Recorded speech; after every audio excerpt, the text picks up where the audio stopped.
এই প্রতিষ্ঠানটা কিন্তু কারো যদি বাপের এককভাবে না হয়, এটা কিন্তু গ্রামের প্রত্যেকটা লোকের দাবি।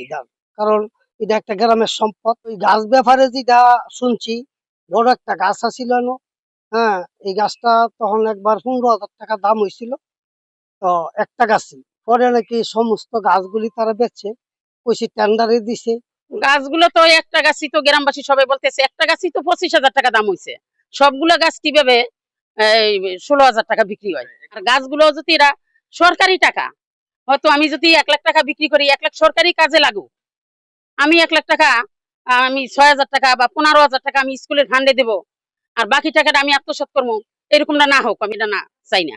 আমার গাছ ভবন আসছে, বাউন্ডারি আসছে, আমাকে বলছে যে গাছগুলা কাটানোর জন্য।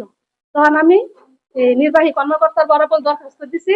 স্যারে আবার ওকে কইরা বন বিভাগে পাঠাইছে। বন বিভাগ স্যারে কিভাবে কি করছে রিপোর্ট লেখছে, রিপোর্ট লিখে পাঠাইছে। এরপরে আমি কিছুই জানি না। তো গাছগুলা কে বিক্রি করলো? গাছগুলা তো ওইখান থেকে ইয়ে করছে। এটা মিথ্যে মিথ্যে মিথ্যে। এমন কোনো প্রমাণ যদি দেখাতে পারে আপনারা আমার শাস্তি দিন। মিথ্যে কথা, মিথ্যে অভিযোগ, আমি কিছুই জানি না এরকম।